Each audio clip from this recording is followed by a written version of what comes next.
اور دوسرے شہر سے آئے تھے، سب کو شہید کر دیا۔ یہ خبر سنتے ہی ہم سب پریشان ہو گئے۔ میں نے جلدی سے احمد کو کال ملائی مگر رنگ جا رہی تھی، کوئی اٹھا نہیں رہا تھا۔ ہم لوگ بہت پریشان تھے اور انٹی روئے جا رہی تھی۔ سب لوگ دعائیں کر رہے تھے، میں پاگلوں کی طرح بس کال کیے جا رہی تھی۔ جب تک رنگ جا رہی تھی میری امید بندھی ہوئی تھی۔ انٹی کیا ہو گیا آپ کو؟ سب کو۔ احمد کو کچھ نہیں ہوگا، وہ ٹھیک ہوں گے۔ میں انہیں چپ کراتے کراتے تھک چکی تھی کیونکہ میرا یقین تھا کہ انہیں کچھ نہیں ہوگا۔ ایک ہفتہ گزر گیا، سب لوگ ہمارے گھر میں جمع تھے، میری چوڑیاں توڑ رہے تھے، میرے زیور اتار دیے گئے، میں ایک زندہ لاش کی طرح بیٹھی تھی۔ میرا یقین یہ لوگ توڑ رہے تھے، مجھے بھی وہ کہہ رہے تھے کہ مجھے یقین نہیں آ رہا تھا۔ احمد کے فون پر اب رنگ نہیں جاتی تھی، مسلسل فون بجنے سے بیٹری ختم ہو گئی ہوگی۔ اب تک کوئی اتا پتہ نہیں تھا، ان کو مردہ قرار دے دیا گیا۔ میں عدت میں تھی، جب تک میری ڈلیوری نہیں ہوئی مجھے عدت میں رہنا تھا۔ سارن نوفل کو سنبھالتا، میں بڑی پڑی رہتی۔ وقت گزرتا گیا کیونکہ وقت تو گزرنا ہی تھا، کسی کے لیے نہیں رکتا وقت۔ میری گود میں ننھی سی شہزادی آ گئی، رامین، بالکل میرے جیسی، جبکہ نوفل اپنے والد جیسا تھا۔ میں دونوں کو گود میں لے کے رو پڑی۔ میری بچی کیا نصیب لائی تھی، اس کے دنیا میں آنے سے پہلے اس کے باپ کا سایہ اس کے سر سے چھن گیا۔ آج میں اپنے سارے آنسو بہا رہی تھی۔ سارم نے میرے ہاتھ سے رمین کو لیا۔ بھابھی ایسا مت کریں، میری گڑیا کو مت تنگ کریں۔ وہ بھی رو رہا تھا۔ سارم، تمہارے بھائی کو میں نے بہت بولا تھا، میں نے، لیکن انہوں نے میری ایک نہیں سنی۔ میں روتے روتے بے ہوش ہو گئی۔ ایک ہفتہ مجھے ہاسپٹل میں رہنا پڑا، میری ساری طاقتیں دم توڑی تھی۔ سمجھ میں نہیں آ رہا تھا کہ میں کیا کروں اور کہاں جاؤں۔ احمد کے بنا اتنی لمبی زندگی کیسے گزاروں گی؟ جیسے جیسے وقت گزرتا جا رہا تھا لوگوں کی باتیں سننے میں آ رہی تھی کہ ایسے پہاڑ جیسی زندگی اکیلے کیسے گزرے گی۔ ارے کوئی اس کی شادی کیوں نہیں کراتا، اتنی خوبصورت کم عمر ہے۔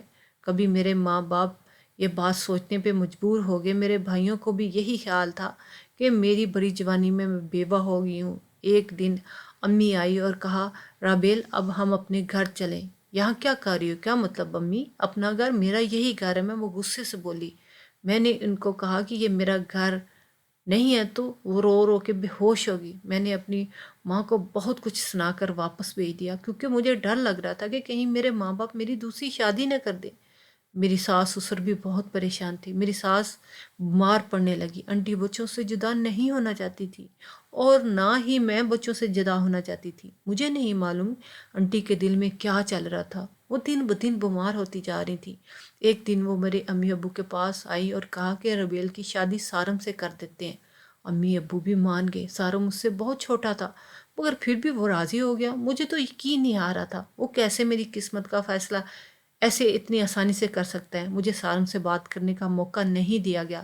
اچانک ایک دن میرے کمرے میں انکل آئے، ہاتھ جوڑ کر التجا کی، مان جاؤ جوان بیٹا چلا گیا ہے، اس کی نشانی یہ بچے ہم سے جدا نہ کرو۔ انکل درد سے روئے جا رہے تھے۔ آپ لوگوں کو چھوڑ کر میں کہیں نہیں جاؤں گی مگر میں شادی بھی نہیں کروں گی۔ انکل بہت رو رہے تھے، میں ان کو تسلیاں دے رہی تھی۔ میرے آگے ہاتھ جوڑنے لگے، کبھی میرے پاؤں پڑنے کی کوشش کرتے رہے۔ ان کی حالت دیکھی نہیں جا رہی تھی۔ مجبوراً وہ چلے گئے اور میں سسکتی رہ گئی اور مان گئی اور ان کے سامنے حامی بھر لی۔ وہ چلے گئے۔ آج میرا دیور میرا شوہر بنا بیٹھا ہے۔ کپڑے تبدیل کیے اور نیند کی گولی کھا کے سونے کی کوشش کرنے لگی مگر نیند کہاں آ رہی تھی۔ میں اپنے کمرے میں نہیں تھی، میں سارم کے کمرے میں موجود تھی مگر وہ شاید میرے بچوں کے کمرے میں تھا۔ ویسے بھی وہ بہت زیادہ وقت انہی کے ساتھ گزارتا تھا۔ صبح ہونے لگی، سارم کمرے میں آیا تو مجھے بہت برا لگا۔ اس کی ہمت کیسے ہوئی میرے ساتھ ایک کمرے میں رہنے کی؟ تب بھی میں اٹھی اور باہر نکل آئی، بچوں کے کمرے میں آئی۔ میں نے تو سارم سے بات کرنا بھی چھوڑ دی۔ وہ خود مجھ سے بات کرنے کی کوشش کرتا، مجھے آپ سے کوئی بات کرنی ہے مگر مجھے اسے کوئی بات نہیں کرنی تھی۔ تو پھر اس نے بتایا کہ وہ بھی مجبور ہو گیا تھا جیسے مجھے مجبور کیا گیا۔ اس نے بھی اپنے بچوں کے لیے قربانی دی ہے کیونکہ وہ انہیں کسی اور کے حوالے نہیں کر سکتا تھا۔ اس نے بتایا کہ اگر وہ راضی نہ ہوتا تو میری شادی کسی اور سے کر دی جاتی مگر نوفل اور امین کو ان کے باپ کا پیار صرف وہی دے سکتا تھا۔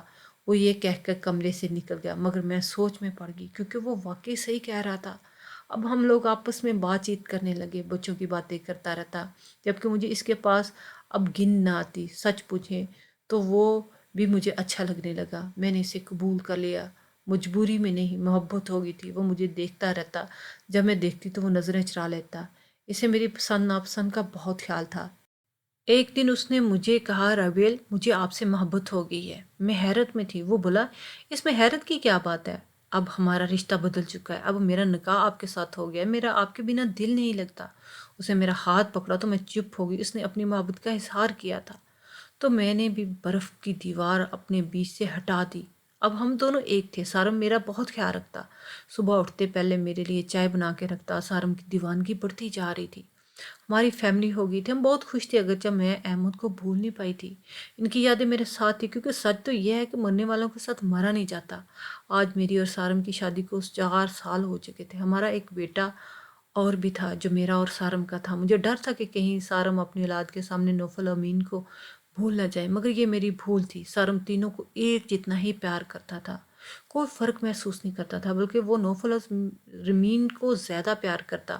ہم بہت خوش تھے۔ آج ہم جا کی پہلی سالگرہ تھی۔ میں نے گرین کلر کی ساڑی باندھی۔ سارم کو یہ کلر بہت پسند تھا۔ ہم کیک کاٹنے والے تھے کہ بیل کی آواز آئی۔ میں نے سارم سے کہا، آپ دیکھیں، میں دیکھتا ہوں، آپ بیٹھے، میں دیکھتی ہوں۔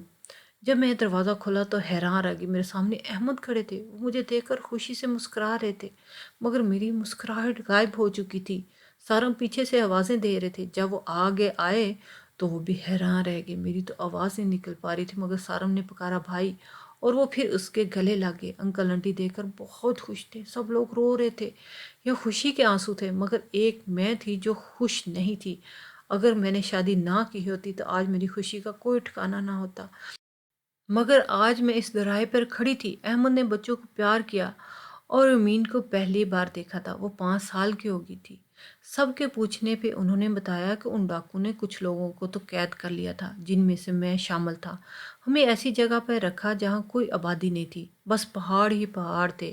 ہم سے کام کروایا جاتا اور پیروں میں زنجیریں باندھی ہوتی۔ ایک آدمی نے وہاں سے بھاگنے کی بہت کوشش کی تو اس کا انہوں نے اتنا برا حشر کیا تھا، تب بھی ہم لوگوں نے ڈر کر مارے وہاں سے بھاگنے کی کبھی کوشش ہی نہیں کی، مگر آج فوج کی مداخلت سے ہم سب کو رہا کر دیا گیا۔ وہ خوشی سے بتا رہے تھے، سب بہت خوش تھے کہ اچانک احمد نے پوچھا، یہ بچہ کس کا ہے؟ وہ حمزہ کو دیکھ رہے تھے جو میری گود میں تھا۔ ہم سب کو سانپ سوکھ گیا۔ سارم نے کہا، یہ بیٹا میرا ہے۔ وہ بہت بہت خوش ہوئے، حمزہ کو لے کر پیار کرنے لگے۔ تبھی وہ پوچھنے لگے، سارم کی بیوی کہاں ہے؟ تو سارم نے ان کی بات ٹال دی اور کہا کہ کھانا کھا لیں۔ میں نے کھانا لگا دیا، سب لوگ کھانا کھانے لگے۔ میں اور سارم بس پلیٹ میں چمچ ہی چلا رہے تھے۔ انکل بھی بہت پریشان تھے۔ ابو انکل نے کہا کہ تم لوگ ڈرو نہیں، گھبراؤ مت، ان کو آرام کرنے دو، صبح بات کریں گے۔ وہ سمجھتے کیوں نہیں، وہ مجھے اپنی بیوی سمجھتے تھے، میرے بغیر کمرے میں نہیں جائیں گے۔ میں نے اسے سمجھایا، تب سارم نے اپنا سر پکڑ لیا۔ مجھے ان کو سب کچھ بتانا ہوگا۔ مجھ میں ان کا سامنا کرنے کی ہمت نہیں تھی۔ اندر سے باتوں کی آوازیں آنے لگی، کچھ دیر بعد آوازیں بلند ہونے لگی۔ تم ایسا کیسے کر سکتے ہو؟ وہ چلانے لگے۔ بھائی میری بات کو سمجھنے کی کوشش کرے، سارم سمجھا رہا تھا۔ وہ کچھ سن نہیں رہے تھے۔ احمد سخت غصے کی حالت میں تھے۔ ان کو لگ رہا تھا کہ سارم کی بری نظر تھی مجھ پر، تبھی اس نے مجھ سے شادی کی ہے۔ وہ سارم کا گریبان پکڑے ہوئے تھے۔ بھائی میں مجبور ہو گیا تھا، وہ بھی تیز آواز میں بول رہا تھا۔ انکل انٹی بھی اسے سمجھانے لگے کہ ہم جوان لڑکی کو کب تک گھر میں بٹھا کے رکھتے، کوئی اور باپ ہوتا تو بچوں کے لیے، اسی لیے ہم نے یہ فیصلہ کیا۔ ان دونوں نے یہ سب بچوں کے لیے کیا۔ احمد اب چپ ہو گئے تھے، وہ سمجھ گئے تھے کہ ان کے بعد حالات کیسے ہو گئے ہوں گے۔ ٹھیک ہے امی، لیکن اب تو میں آ گیا ہوں نا، اب رابیل میری بیوی ہے۔ انہوں نے فیصلہ سنا دیا۔ سارم کے ماتھے پہ بل پڑ گئے۔ نہیں بھائی، اب وہ میری بیوی ہے۔ میری دھڑکنیں بڑھ گئی تھی۔ ہاں، تبھی وہ چلانے لگے۔ تبھی انکل بیچ میں آئے اور دونوں کے سامنے ہاتھ جوڑے، چپ ہو جاؤ، میں یہ فیصلہ تم لوگوں پر نہیں چھوڑتا، ہمیں فتویٰ لینا پڑے گا، سب لوگ اپنے کمرے میں جاؤ۔ اب رات کو کسی کو نیند نہیں آئی۔ سارم میرے فون پر میسج کیے جا رہا تھا جبکہ میں بچوں کے کمرے میں تھی۔ سارم کو ڈر تھا میں اسے چھوڑ نہ دوں، میں کوئی جواب نہیں دے رہی تھی۔ میرا ساتھ مت چھوڑنا، سارم میسج کر رہا تھا۔ میں نے کوئی جواب نہیں دیا۔ اذان کی آواز پہ سب اپنے کمروں سے نکلے، سب نے نماز ادا کی۔ صبح ہوتے ہی مفتی صاحب کے پاس گئے تاکہ وہ ان سے مشورہ کر سکیں۔ وہ واپس آ گئے تھے، میں بہت پریشان تھی۔ احمد میرا کل تھا لیکن سارم میرا آج۔ میں دونوں سے بہت محبت کرتی تھی مگر سارم کا پلڑا بھاری ہو رہا تھا۔ میں اس سے بہت محبت کرتی تھی۔ اس نے میرے لیے اور میرے بچوں کے لیے جو قربانی دی وہ میں نہیں بھول سکتی تھی۔ میں احمد کی دوری سہ چکی تھی مگر شاید سارم کی نہ سہ پاتی۔ وہ مجھے بار بار پوچھتا میرا ساتھ چھوڑ تو نہیں دو گی؟ میں نے اسے کہا کہ میں اس سے بہت محبت کرتی ہوں مگر جو فیصلہ مفتی صاحب دیں گے وہی میرے ساتھ ہوگا اور وہی میں قبول کروں گی۔ خاندان میں خبر پھیل چکی تھی۔ احمد واپس آ گیا، لوگ جمع ہو رہے تھے، مبارکباد دے رہے تھے۔ جو بھی آتا مجھے عجیب نظروں سے دیکھنا شروع کر دیتا۔ کچھ لوگوں نے تو مجھ سے پوچھا کہ اب تم کس کی بیوی ہو؟ سب لوگ اپنے اپنے مشورے دے رہے تھے اور میں تنگ آ کر میکے آ گئی۔ یہ دن جیسے گزرنے تھے، میکے میں بھی سب مجھے سوالیہ نظروں سے دیکھ رہے تھے۔ میں صبر کر رہی تھی۔ بچوں کو احمد یاد نہیں تھے، سارم کے لیے روتے اور تنگ کرتے۔ ایک دن میں نے سارم کو فون کیا کہ نوفل کو واپس لے جاؤ، وہ یہاں بہت تنگ کرتا ہے، جبکہ میں کسی کا سامنا نہیں کرنا چاہتی تھی۔ احمد نے ایک مفتیان دین سے رابطہ کیا، ان سب کا یہی جواب تھا کہ میں اب سارم کی بیوی ہوں۔ وہ بہت غصے میں تھے۔ انہوں نے سارم سے کہا کہ وہ مجھے طلاق دے دے تاکہ وہ مجھ سے پھر سے شادی کر لے۔ اس بات پر سارم راضی نہیں تھا۔ اب مفتی صاحب واپس آ چکے تھے۔ انہوں نے شام کا وقت دیا، شام ہو گئی تھی، پھر وہ سب فتویٰ لینے کے لیے چلے گئے۔ مفتی صاحب نے سب سن کر کہہ دیا، جب آپ کا بڑا بیٹا 5.5 سال تک نظر نہیں آیا ایسے میں اسے مردہ مانا جاتا۔ شریعت کی روح سے اتنا عرصے تک نکاح خود بخود ختم ہو جاتا ہے۔ اگر شوہر زندہ بھی ہو، بیوی سے کوئی رابطہ نہ ہو، یعنی بیوی کو علم نہ ہو کہ وہ کہاں ہے، زندہ ہے یا نہیں ہے، تو نکاح خود بخود ختم ہو جاتا ہے۔ اب ایسا ہے کہ آپ کی بہو نے عدت گزار لی، پھر 1 سال انتظار کیا مگر کوئی جواب نہیں ملا تو وہ آزاد تھی اور جو نکاح ہوا وہ جائز طریقے سے ہوا ہے۔ اب رابیل بیٹی اور سارم میاں شوہر اور بیوی ہیں۔ دینی اور دنیاوی دونوں قانون یہی فیصلہ سناتے ہیں۔ سبھی گھر واپس آئے اور جبکہ وہ اپنی بات پر قائم تھے۔ سارم مجھے طلاق دے دے، وہ مجھ سے دوبارہ نکاح کرنا چاہتی تھی۔ اس بات پر ان کی بحث بڑھتی جا رہی تھی۔ وہ ہاتھا پائی پہ اتر آئے۔ میں بہت ڈر گئی تھی۔ گھر پر طوفان برپا تھا۔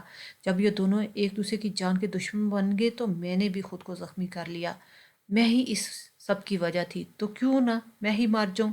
تبھی میں بے ہوش ہوگی، مجھے ہاسپٹل لے جایا گیا۔ میرا بہت خون بہہ گیا تھا۔ سب ہوش آیا تو سارم میرے سامنے تھا۔ وہ مجھے دیکھ کے بہت خوش ہوئے۔ میں ناراض ہوئی کیونکہ مجھے نہیں بچنا تھا۔ اس سب کی وجہ میں ہی ہوں، میں مر جانا چاہتی تھی۔ اتنے میں احمد کمرے میں آئے اور بہت شرمندہ تھے۔ وہ مجھ سے معافی مانگ رہے تھے۔ میں بہت رو رہی تھی۔ قسمت نے ایسے دراہے پہ لا کے کھڑا کیا کہ ایک راستہ چننا بہت مشکل تھا۔ احمد بیرون ملک جانے کا فیصلہ کر چکے تھے۔